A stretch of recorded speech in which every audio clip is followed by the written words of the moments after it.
Check, check, check.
No, it's not. Maddie. What's up, buddy?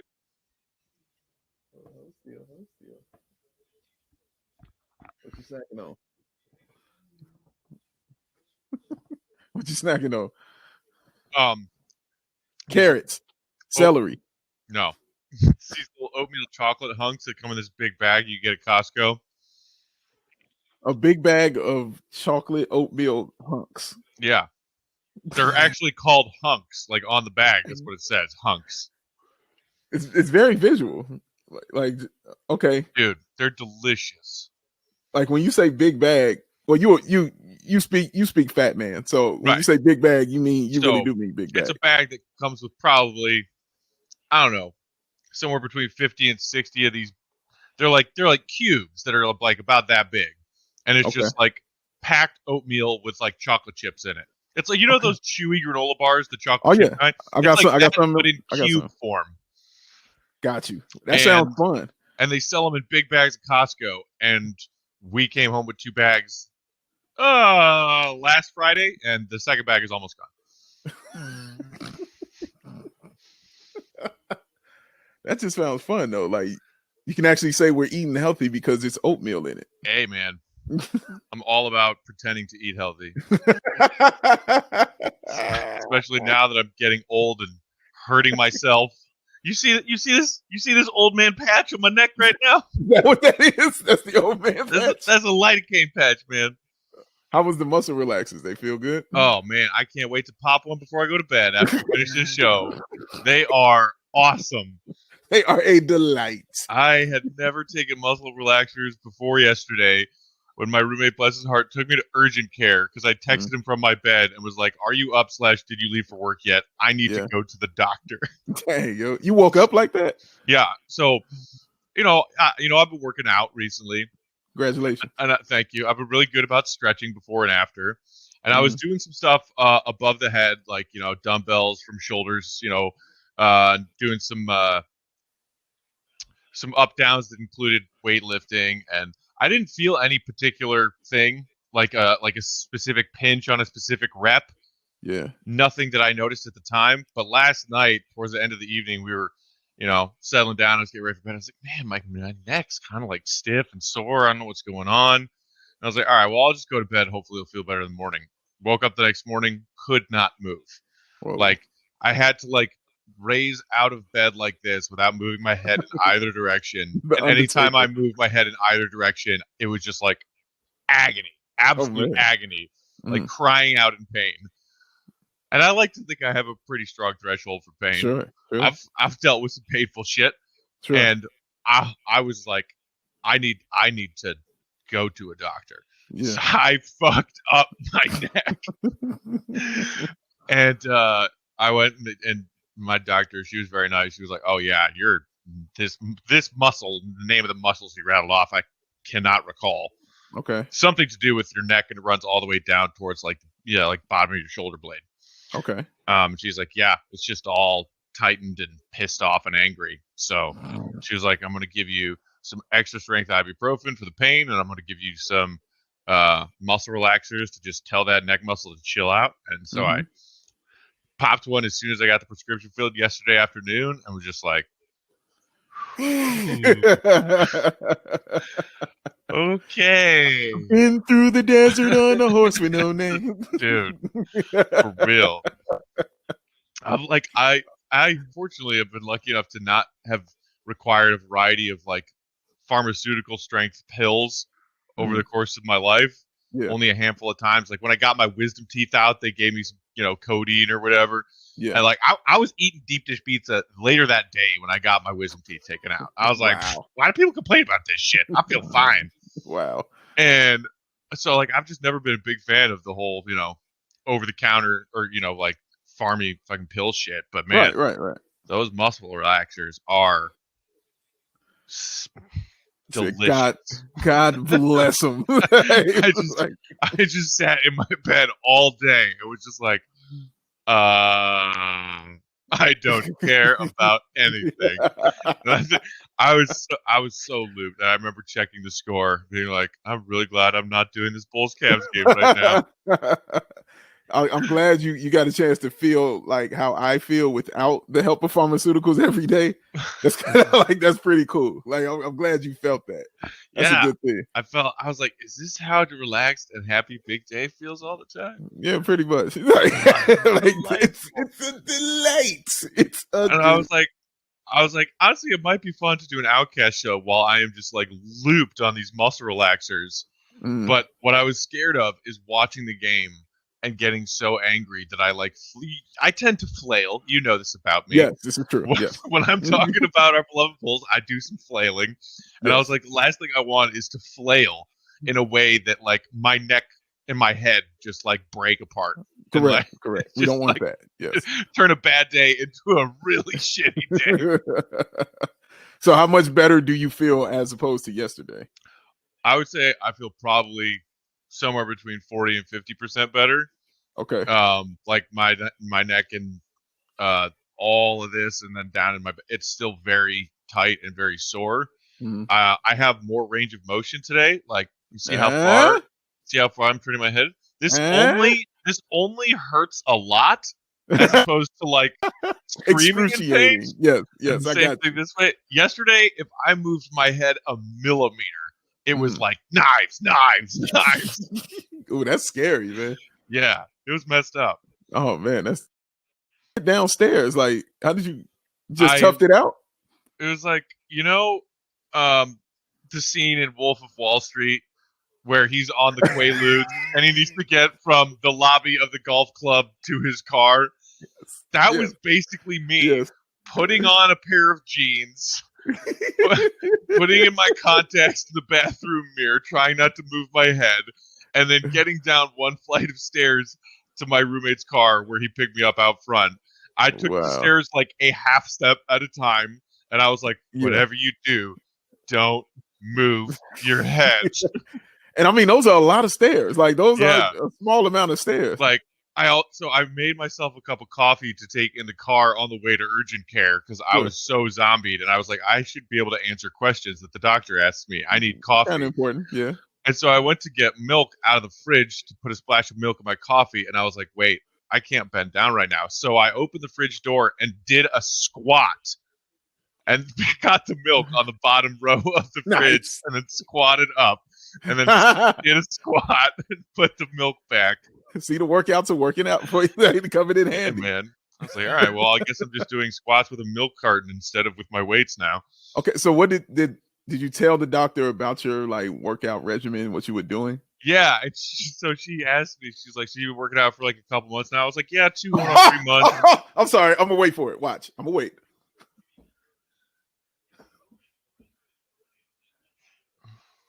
Oh, you are way ahead. Oh my God. See, this is what I couldn't risk doing yesterday. Yeah. Oh my God. All right, now go ahead. I had to wait for that. He was ahead by 8 lengths.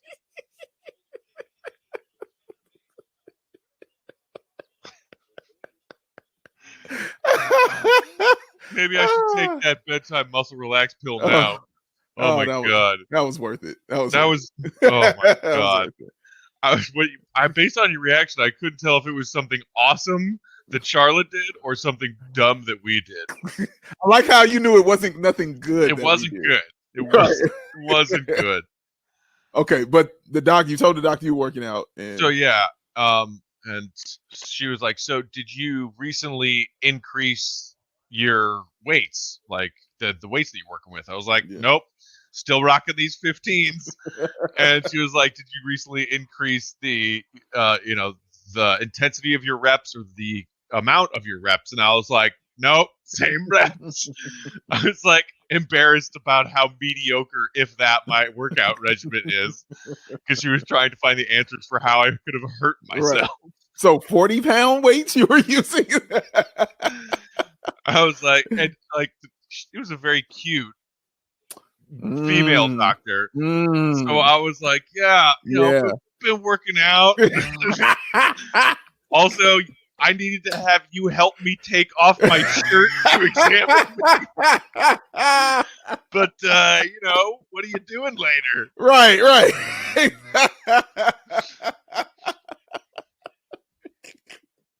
It was not one of my prouder moments. Oh my goodness, man. That's awesome. That's awesome right there. Because I guarantee you're not the first man to have that feeling or go through that. Right. Like I guarantee. That's funny. I was like Farley and Time Boy, like, do you know where the weight room is? Right. Lakina said, because apparently I need to keep my distance from it because I hurt myself working out. Lakina said, "Oh, good grief, really, Matt?"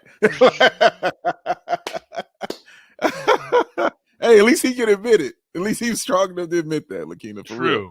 Yeah. Straight up. A lot of dudes would not admit that. And you know that's what they are feeling and going through. They pick their chest up a little bit more. Hey, Doc. You know, he can't move his neck and he's still trying to, hey, what's up, Doc? How you doing? Man, Matt back here. You know, working out. She's like, you're in pain. Yeah, I'm tough. I made sure to ask her, though. I was like, so, she said, if you take these muscle relaxers and just, deal with the pain and try and stretch your neck a little bit more every day, you should be fine in like a week. It should be healed. I was like, okay, when can I start working out again? She was like, I like your attitude. I was like, yeah. Hey, there you go. In my head, I was thinking, how long of a vacation from working out do I get right now? Oh my goodness. Well, how long did she say, like, until you get back to normal? She said, like, so when you feel like you're not, dealing with any more pain or stiffness and you feel normal, the first day you feel normal, give it a week after that before you start lifting again. I was like, can do. Right. So a week off, you say.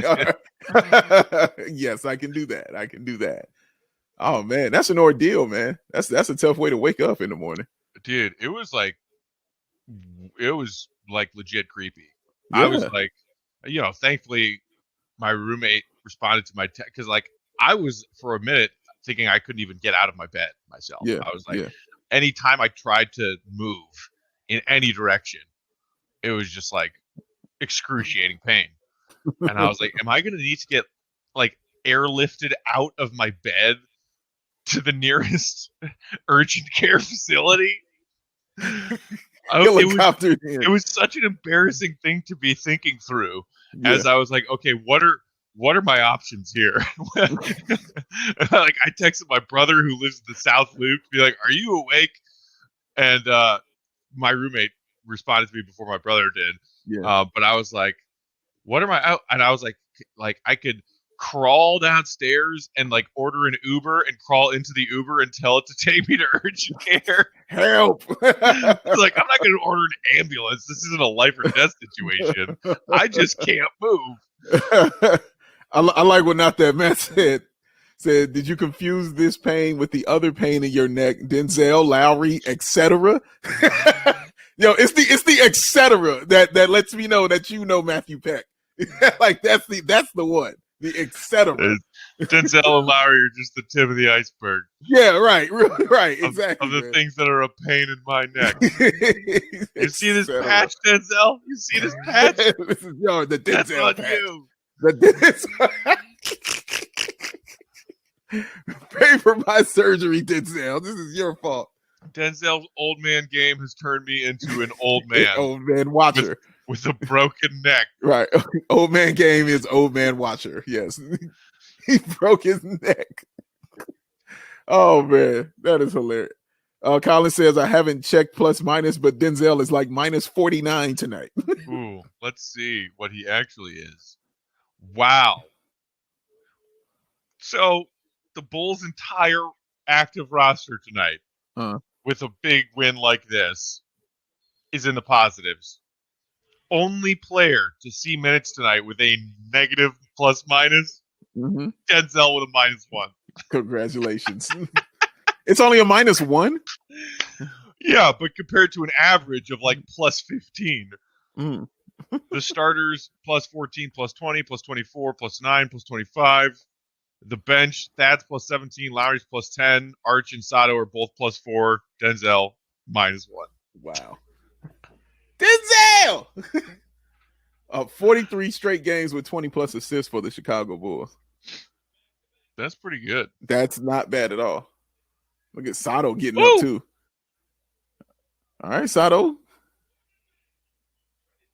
All right. You picked the right day to come back, man. None of this was going on yesterday. Look at Sato's eyeballs. Right. Woo! I dunked. Put 2 of them on a poster. Yeah, he did. Run that back. Look at his face. Slow motion. Ooh, look at his eye. Oh, you know what? Make that a for real poster and send that to that man because he'll never do that again. There you go. John. Send that to that man. This was like a stress stream trying to log on to Hot Mic. Oh, wow. It was like everything. It was like computer dead. So I apologize. That was like a comment of errors, but how great was that dunk and how great is this game? You just missed Matt's story time. It was pretty awesome. He was telling about his whole ordeal with his neck and everything. And it was how are you feeling? John, do you like my new fashion accessory right here? My lidocaine patch in my neck? How good are those? I just put a fresh one on at halftime because I had my old one on all day, and when you put on a fresh lidocaine patch with muscle relaxers, how are the muscle relaxers? So look at John's face. my roommate was like, "You should take the muscle relaxer at halftime, just so like by the end of your show, you're just like feeling it." And I was like, "That's a good idea, but also maybe a bad idea." So I'm just looking forward to the end of tonight when I pop a pre-bedtime muscle relaxer because I told Dave, like, I haven't taken a whole lot of like prescription grade medication in my life. But holy shit, awesome. Muscle relaxers are awesome. Hey, John, you're gonna have to clear something up here because everybody in this text is wishing you a happy belated birthday. Oh my God! I'm gonna need you to clear this up, bro. I have no idea. So this is what I think happened. So I appreciate it. I almost was like, should I just lie and accept it from Jason Goff because I didn't want to like correct him. You know what I mean? I don't want to like that's not. So for my birthday last year, my old roommate got me a cameo from Leroy from The Challenge, and the finale of The Challenge was last night. And Leroy was in the final. Leroy was the best, one of the best cats. It was like the best cameo. Okay. So I reposted it. Was like no spoilers. This is just a throwback to my birthday. But I think the way I phrased it was unclear. And if you just looked at it, you're like, oh, it's a birthday gift. Happy birthday. Because I saw your Instagram story, and I didn't know what that reference was or who that person was. But I saw the birthday part of it, and I was like, I could have sworn that John's birthday was in July. So, like, am I a bad friend? And no, I reposted it. I thought it would show the date of like when it was reposted. Yeah. And social media is my job. So the fact that I didn't know is embarrassing. But I felt so bad. Hey, correcting when someone does like happy birthday. You're like, oh, thanks. Not my birthday. I'm a jackass. And it's like, great. I'll never talk to this guy again. You do one thing nice, like Jason Goff's like, well, fuck me then. Like you'll never be nice to me again. Oh man. Anyway, but thank you. I appreciate the love. We all need birthday love. It's my birthday year, so we can celebrate that. Birthday year, yes. It's not John's birthday yet, guys. He's not celebrating. I'm a Leo, and it's painfully obvious. Yes, it is. Oh man, it's the first thing I say when I look at him. Yeah, I don't know. But guys, never do that. Is Kobe White back? Oh man. Oh, I don't. Go ahead, man. No. I don't know, man. I think he's back, maybe. I don't think he was ever in a spot that was a good, impactful enough person to be gone. Ooh, that could be fair. I mean, he's back to what he was, which was like contributing. That's all. Like the bar was very low. That's honestly what I was going to say. What Matt said. He's back from being a player so unplayable that we were seriously talking about Denzel deserving minutes over him, which is a thing that happened. Let's all just take a second to acknowledge that happened and then never talk about it again. First of all, I never had part of that conversation. I would not accept that. So you go ahead, brother. I never had that conversation. Absolutely not. So today, so my wife is going out of town tomorrow, so we're like getting stuff. And I can't be as like watching the game. So I'm like, I have it on mute. I'm like, look, but I check Twitter, and it is just it is 20 people going, Jesus Christ, Denzel. And it's like Jason. It is like so many people, and I'm like, oh my god, what happened? So, it is unbelievable. And there are several examples. Like I was tweeting about Denzel in the first half about some dumb shit that he did, and then right before you logged on, Dave was a few seconds ahead of me, and just had a guffaw, and he was just like, wait for it. And a few seconds later, Denzel is on a 1-on-none fast break. Closest Fantastic. Hornet defender is 5 paces behind him. He, some reason, slows down and then fantastic. tries to initiate contact to get an and one, but just loses the ball and blows the layup. Okay. It was perfect, Denzel. It was just so much fun because Matt was writing the meat of his story after I asked him a question. And I was just like, no. You gotta wait. You gotta wait because you gotta want to see it. And I like how Matt knew by my reaction that it was something good that happened for Charlotte or something bad that happened for the Bulls. And no way in his mind did he think something good happened for the Bulls by my reaction. And I thought that was awesome. I know what your reactions are when the Bulls do something good. Fair point. And Very it was fair. not that. The play-in game rules. I still won't get it until they show it to me. I won't. Why doesn't 7 play 10? Ow! Shouldn't have done that. Yeah, that's how I thought. I 7 thought should would play 10. Yeah, I don't understand how that works either. So if you're 8, you get to be the 7th seed then? If you win? That makes no sense to me. I'm not. Oh! That was an awesome dunk. Oh, am I ahead of you now somehow? Ooh! Yeah, I backed up. So I will. Okay. I can move I'm at ahead. 251. Yeah, right, same. I'll get there. Yeah. All right. You think Kendall sees these jerseys and he's like, feel nostalgic? What? Oh, the Hornets jersey? Yeah. Oh. I'm Yeah, so. No more. What's Beltway? That's on top of the backboard. What's the company that's Beltway? It's no longer Angry Birds. I don't know. Angry Beltway 2? Angry Birds 2. More belts. Did the movie ever come out? Oh, when it was on our backboard, it was already on DVD, I think. Okay. Yeah, I don't know what Beltway is. Patrick Williams should do. He needs to shoot more. Yeah, he shows me stuff like that, and I can't get excited because I'm like, when you do more. Yeah, I know you can do that. Do more of that. That's how I think in my head. I know you can do that. Give me more. If you start in the NBA and you shoot 5 times in a game, it's like what? Yeah, what are you doing here? Daniel Theis should never have more shot attempts than you ever. Ever in life. That should never happen. Especially when you're Patrick Williams. You should get more rebounds than him. It's true. Yeah. There's nothing that Daniel Theis should do more than you. Heat up has 5. That's insane. If you start in the NBA, 7 also, to 5. guys, you know that Vooch has 16 rebounds? Wow.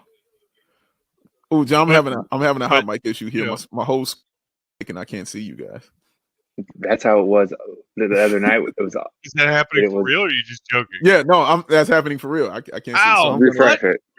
I'm gonna log out and I'm gonna refresh. And that happened to me. That happened to me. And it was terrifying.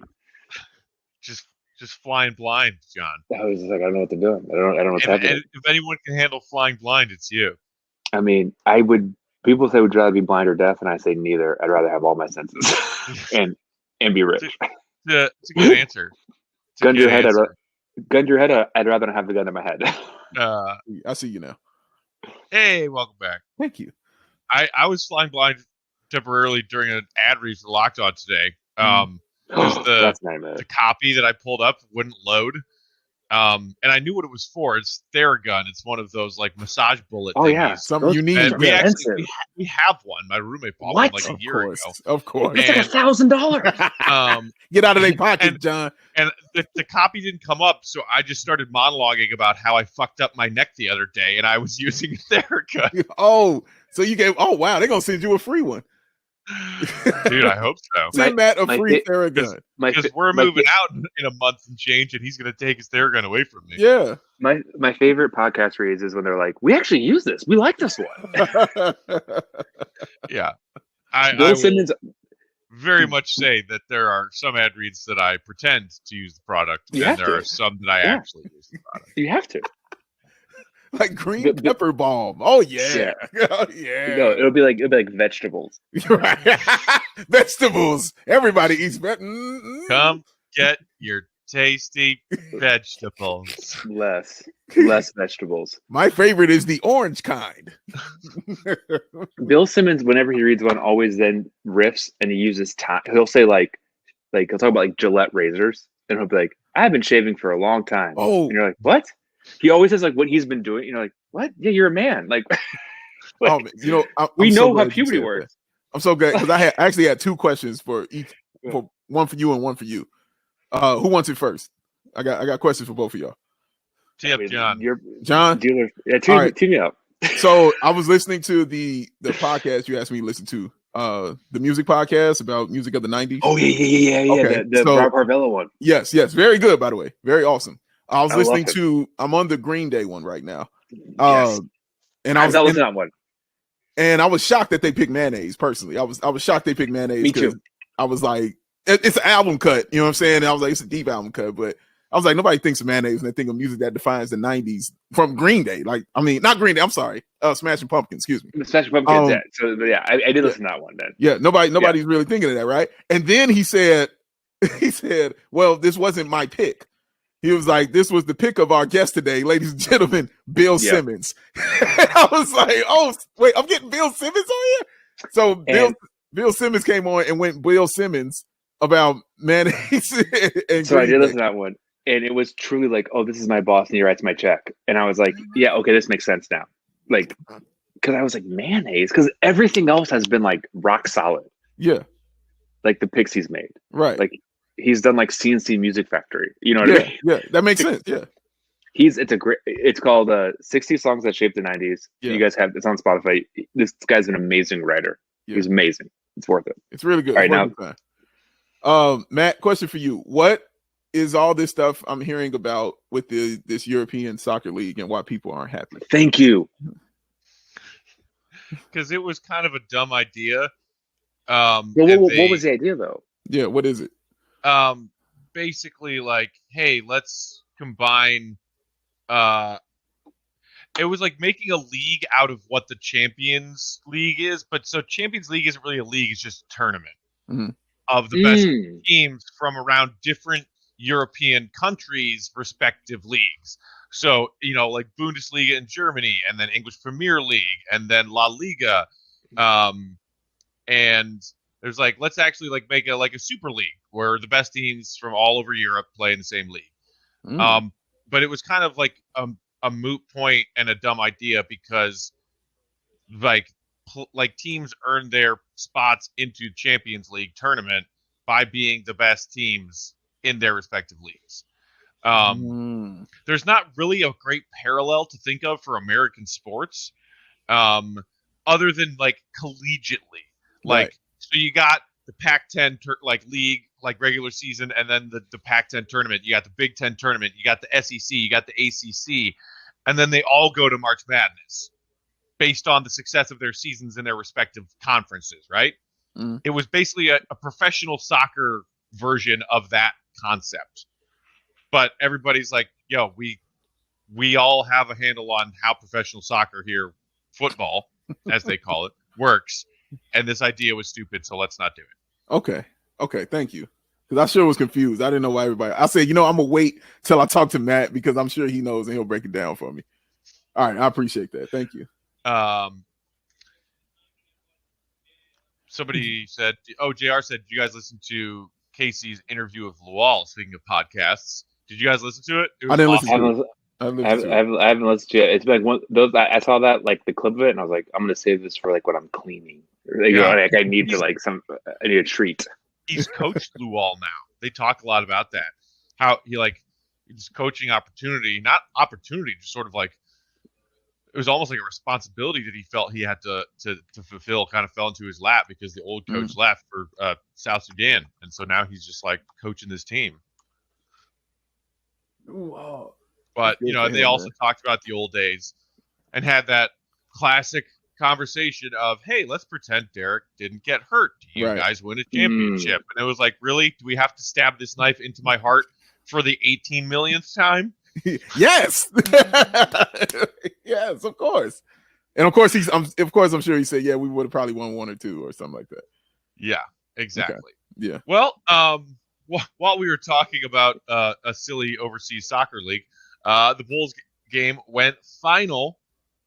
Kudos to the Bulls. 108-91 is the final. The Bulls bounced back from an ugly loss to Cleveland last night that I am not sorry I missed. Thanks for watching the fourth quarter with us, everybody. This is the Stretch 4 with the Bulls Outcasts. I'm Matt. That's Big Dave and John. So why don't we start here? Because we kind of dipped our toes into this conversation during the fourth quarter when John posed the question, is Kobe White back? Kobe's doing the sideline post-game interview right now.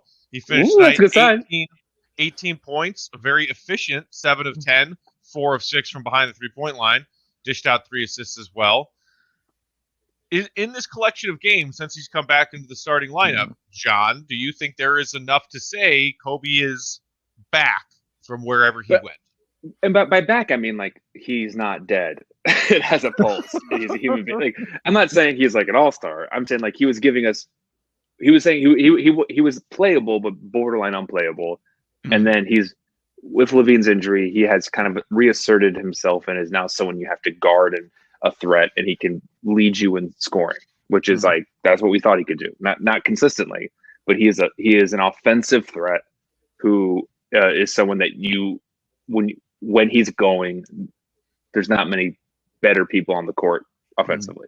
And I think he had 27 points, and he had like 19, and I had 8. Like, he's in the mix. So I think he was giving us nothing. So I think he's back from the dead. He's not an all-star. So yeah. But I do take your point of, like, to be back, you have to be there first. Dave, what do you think? That's a good point. Yeah, I kind of felt like, man, I was like, back from where? Like, where did he kind of go? But thanks for explaining that, because that makes complete sense, what you're saying. But I kind of took back, I guess, more as, back in the starting lineup. And, and again, shout out to Mo Cheeks, who he credited with for basically helping him find his game and slowing down. Because if you see the way he plays now, it's not as just panicked and everything's going on out of the place. So I gotta get the ball out of my hands because it's scalding hot. That's kind of how he was playing before. And he just takes his time now. Like, he just slows it down. He makes the smart play. And playing next to an all-star center helps those kind of things. That makes the game a little bit easier. And he says, wow, I can run pick and rolls to death with this man. I can do pick and roll. Like, that's simple. I'll go this way, you go that way. Hey, if you're open, I'll give you the ball. If you're not, I'll shoot. And you see, and it's helping. Kobe has always been a guard where his facilitating comes from his scoring. It's not the other way around. He can't be a facilitator and a scorer. He has to score first and get that going, and then it comes simple to him after a while. He didn't have any turnovers tonight. I know he had three assists, but he had no turnovers. The most turnovers he's had since this whole thing has gone down, I think, is 4. And that's the game he had 27. Yes. Yeah. That game against Smith when he had 27. Yeah. Why isn't he a facilitator? That's my question for you guys. Because he hasn't shown it. I mean, he just hasn't shown it yet. That's what's all. He missing? Is it basketball? I think it's court vision with Kobe. I really do. Maybe a combination of court vision and going too fast. Like, take a breath, scan the floor, and make a decision, which is easier said than done. Like, I will absolutely give him that. It's not easy when you see some of these NBA players make some of these passes in reads, like for example, the pass that Thad Young made in the first half, where it was just sort of like a scattered loose ball situation off of a Charlotte miss, and he kind of like scoops up a loose ball with his left hand and looks down floor and sees Pete up running and just whips this insane one-handed pass the length of the floor. Like, that is a special skill and Kobe doesn't have it. Mm-hmm. I mean, how many times do we see Kobe in transition make not even just the wrong initial read, but multiple wrong reads based on how the play breaks down? He misses the first read, and then he misses the second read, and then all of a sudden, instead of taking advantage of a situation where the Bulls have numbers, you allow your defense to get back, and Kobe's still dribbling the ball. Like, that's the stuff that bugs me.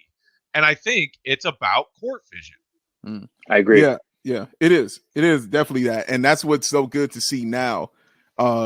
It's because what Matt said, like not seeing the first or second read. Now he's just at least seeing the first read. You know what I'm saying? And now he's making that move. And he also credited his brother with that also, about him missing Tice when he was wide open underneath the bucket after a pick and roll, and he wouldn't throw him an alley-oop or find him a pass. Like, he wasn't seeing that stuff. And now it's clicking for him, which is all you really want from a basketball player in his second year, is to figure stuff out. We understand you've got growing pains, but growing pains means you have to grow. It doesn't mean pain, period. You know what I'm saying? So the growth is what's good, and that's what makes me excited about, because when he slows down, and I just like the fact that he's slowing down. And I'm going to credit Mo Cheeks till I can't credit him no more with that, just because I know how good Mo Cheeks was as a guard and as a coach. And shout out, from the hometown. But watching how Kobe is playing, you can tell that he's just simplifying it and making it easy. He's saying, okay, 1 + 1 is 2.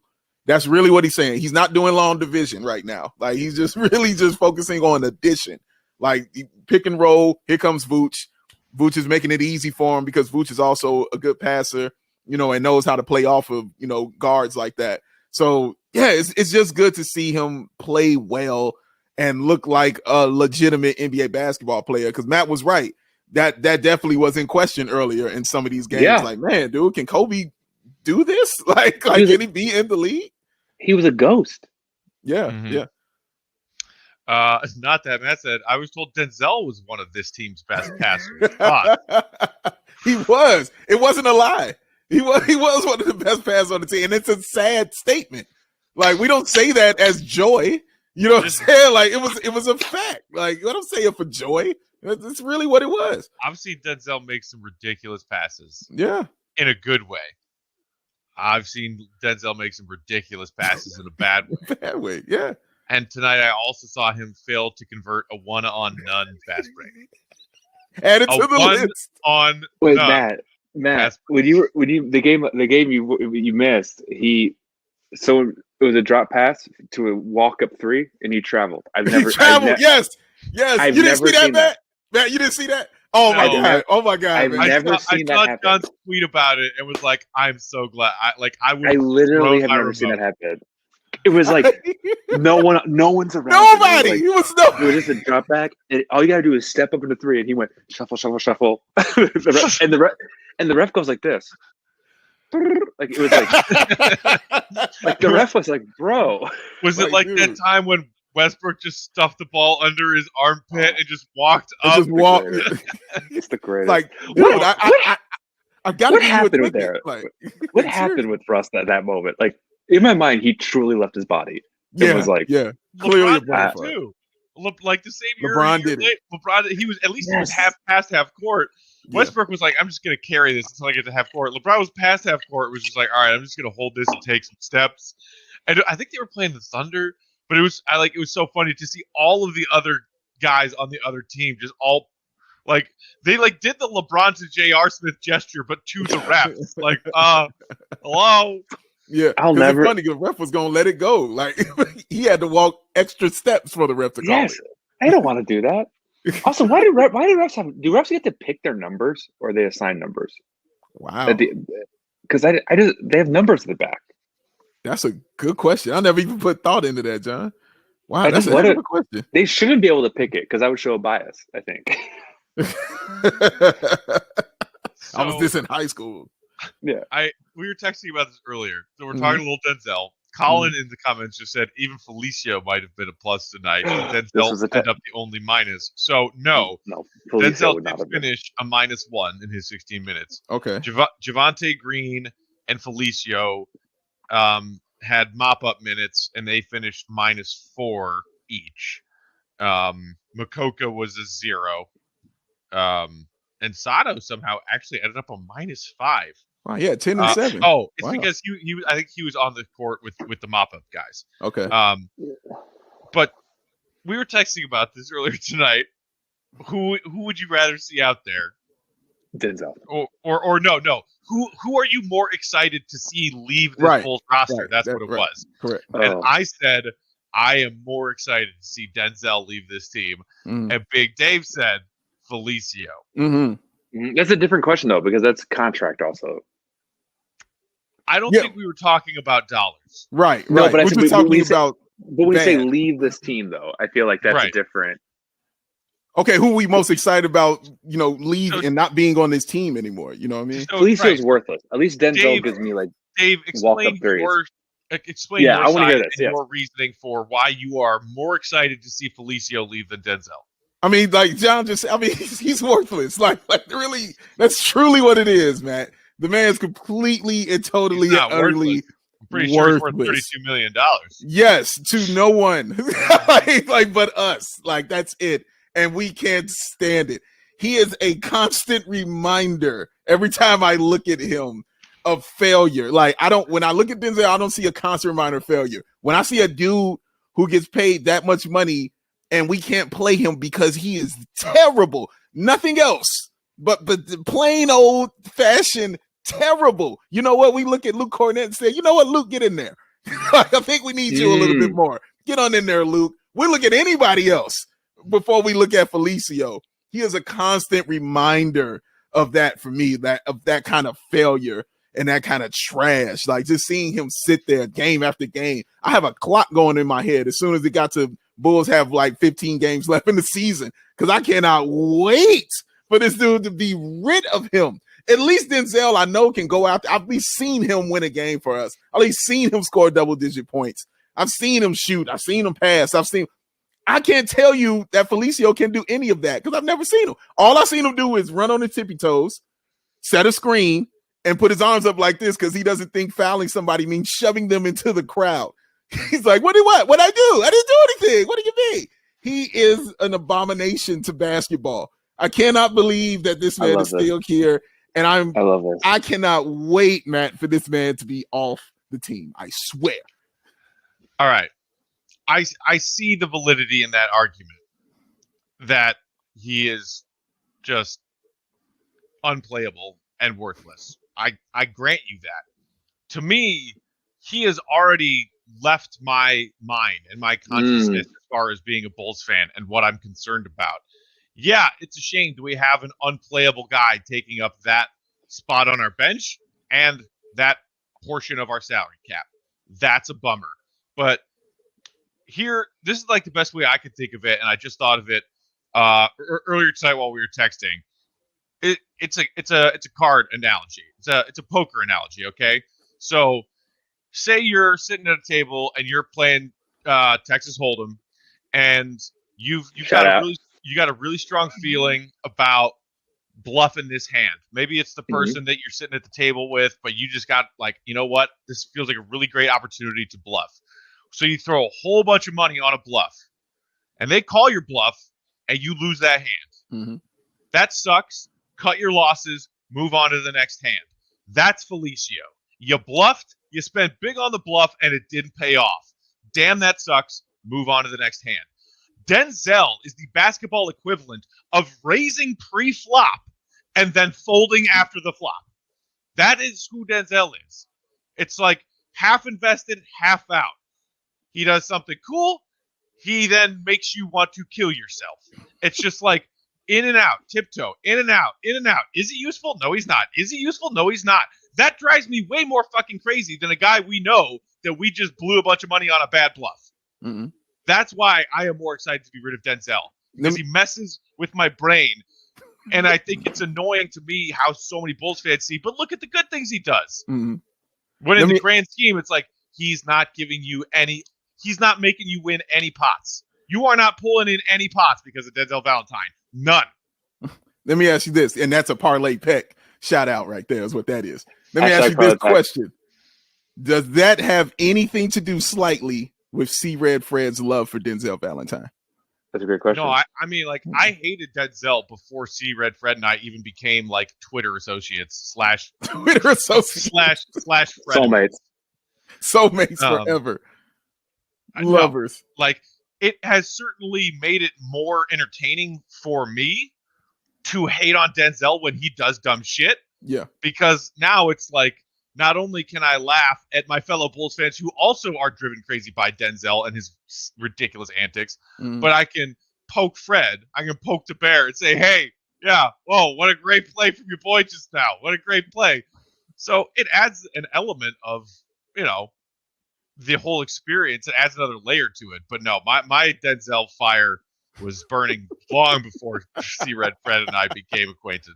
Yeah, and I hear your point. What your point is super valid, and what you're saying is right. And I really want people to understand we want both of these dudes off the team. Like we don't want either one of them here.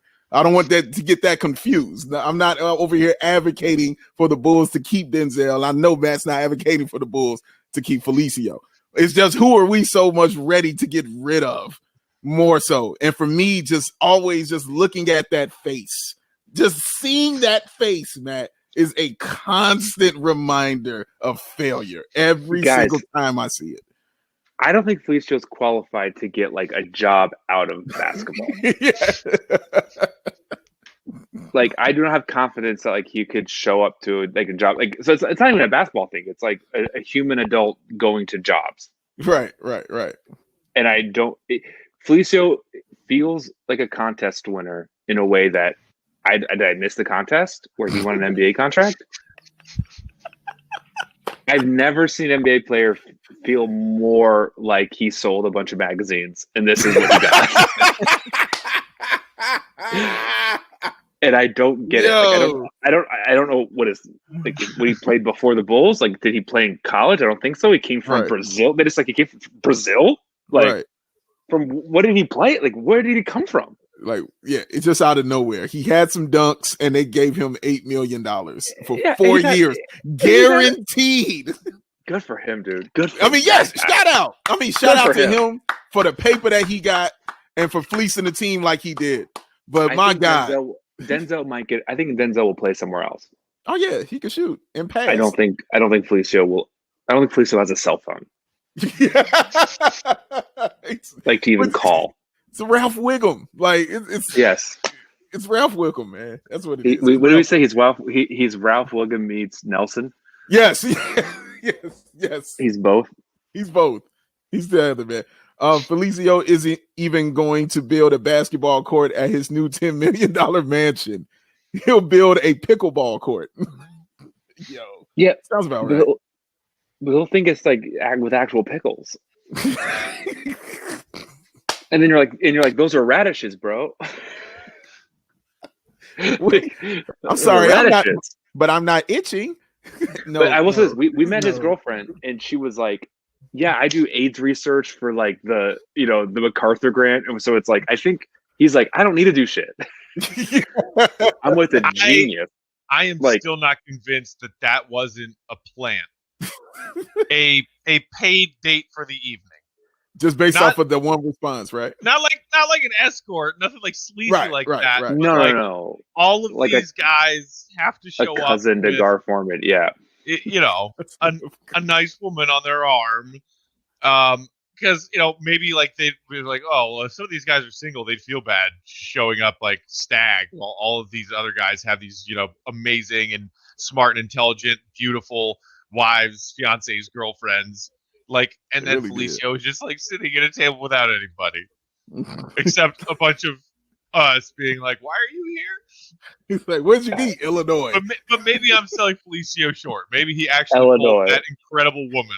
$8 million, Matt. Yeah. Yeah. They were talking in a way that was like intimate. Yeah. Yeah.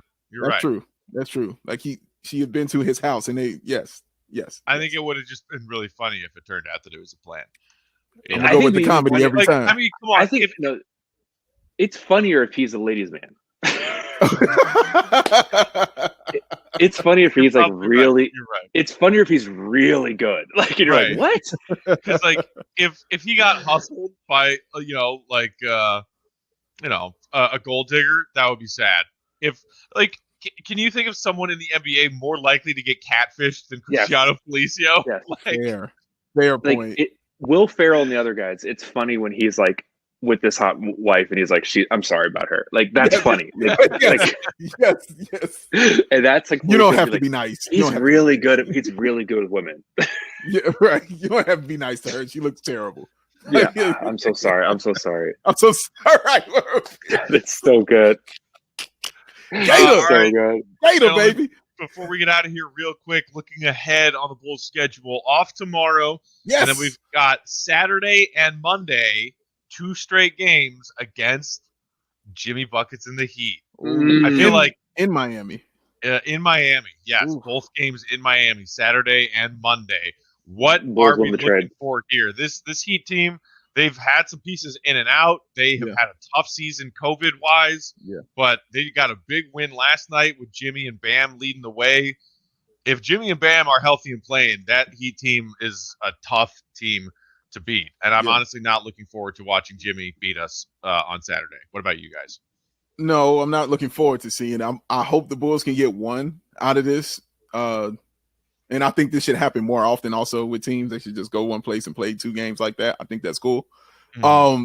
But yeah, I would like to just win one. Like, give us one victory out of this, man. Like, I don't want to get beat up in Miami, you know what I'm saying? Both of these games and just having them laughing at us, man. I just give me one of these victories. Hopefully Kobe plays, does what he does, and Vooch does what he does, and the Bulls can pull one out as a team, because honestly, they've been better defensively, which has been something I didn't see coming, but they have definitely been better defensively, and they've really been moving the ball and passing the ball so much better as a team. Hopefully they can get 20 free throws, because that's a record that they're setting right now with every game that goes on.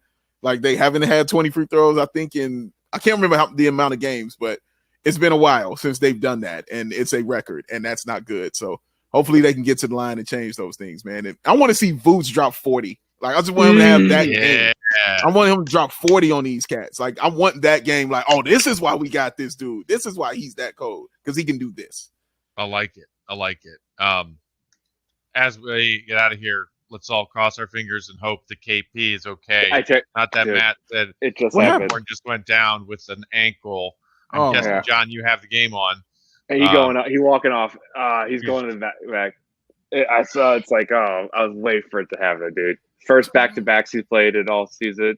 If your body's a prison. Too big, dude. Preaching to the choir, man. If your boy Kristaps, if your boy Kristaps needs some muscle relaxers, just tell him to hit me up. I got plenty. Oh, don't call Matt, man, guys. After this show is over, don't call Matt. It's going down. But guys, big win. It's going down. You mean my head on my pillow? Correct, my friend. Going down. All right, y'all. Enjoy the rest of your week. Enjoy your Friday night and the start of your weekend. We'll be back on Saturday for Bulls Heat Part 1 for Big Dave and John. Thanks for watching. Check out the BAWL on Bulls podcast feed for these Outcasts podcasts, and subscribe to that BAWL on Bulls YouTube channel for these archived episodes.